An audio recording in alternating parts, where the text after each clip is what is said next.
आज एक मरतबा फिर अमेरिका की फौज के ऊपर 8 बड़े मिसाइल दागे गए हैं। ये मिसाइल इराक के अंदर ईरान के हमायत याफ्ता जंगजुओं ने दागे हैं। 5000 के करीब अमेरिका के फौजी इराक के अंदर मौजूद हैं, जिनकी अब हालत पतली हो चुकी है, पसीने छूट रहे हैं, इनकी चीखें आसमानों पर पहुंच रही हैं और 5000 फौजियों की मौत के बादल अमेरिका के फौजियों के ऊपर मंडला रही है। नाजरीन, आपको ये बता दें कि अमेरिका इराक के अंदर उस वक्त तक रहेगा जब तक वो ईरान को तबाह ना कर दे, लेकिन अमेरिका की ये पोशन गोई गलत साबित होती जा रही है। अब ईरान ने वो काम करना शुरू कर दिया है जिसका ईरान वालों ने अपनी अवाम के साथ वादा किया था। आज 8 हमले हुए हैं और 8 हमलों के नतीजे में अमेरिका के फौज को बड़ा नुकसान हुआ है। अमेरिका की फौज अपने इस नुकसान को दुनिया से छुपा रही है और आज तमाम तर चीजें आपके सामने रखेंगे कि अमेरिका की फौज अपना नुकसान क्यों छुपा रही है और 5000 फौजी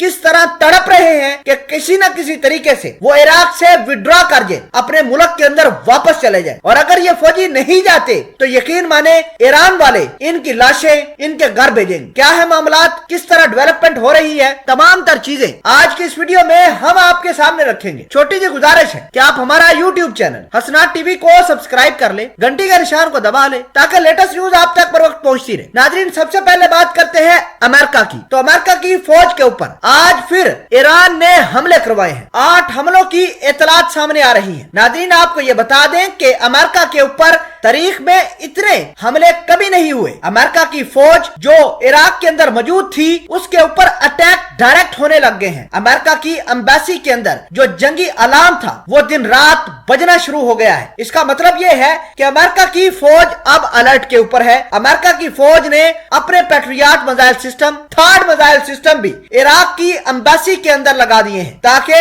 अगर कोई भी हमला इनकी तरफ होता है या कोई भी मिसाइल ईरान की जानब से या ईरान के हमायत याफ्ता लोगों की जानब से होता है तो समय रहते पहले ही इन मिसाइलों और इन तमाम तर चीजों को टैकल किया जा सके। नाजरीन, आपको ये बता दें कि ईरान ने अपनी पार्लियामेंट के अंदर एक बिल पास किया है। उस बिल के अंदर ये लिखा है कि अमेरिका की फौज को इराक के अंदर बर्दाश्त नहीं किया जाएगा। नाजरीन, आपको ये बता दें कि अमेरिका वाले रोज दिन मार खा रहे हैं। इराक की अवाम लगातार ईरान और उसके जंगजुओं को सपोर्ट करती हुई नजर आ रही है। अमेरिका की फौज को निकालने के लिए आए रोज अमेरिका के झंडे वहां पर जलाए जा रहे हैं। इराक की अवाम भी यही चाहती है कि ईरान का इन्फ्लुएंस इराक के अंदर बने, इराक के अपने लोग वहां पर गवर्नमेंट बनाए और ये पपट अमेरिका यहां से निकल कर चले जाए। अगर नहीं निकलता तो अमेरिका को तैयार रहना चाहिए कि इसके 5000 के करीब जो फौजी इराक के अंदर अभी तैनात हैं, उनकी लाशें अमेरिका वापस जाएंगी। नाजरीन, आपको ये बता दें कि अमेरिका के सदर डोनाल्ड ट्रंप यहां पर ही बैठकर यहां पर अपने फौजियों को हुक्म देकर ईरान के ऊपर हमले करवाते थे। आज अपने मुल्क, आज अपने इंटरेस्ट, आज अपनी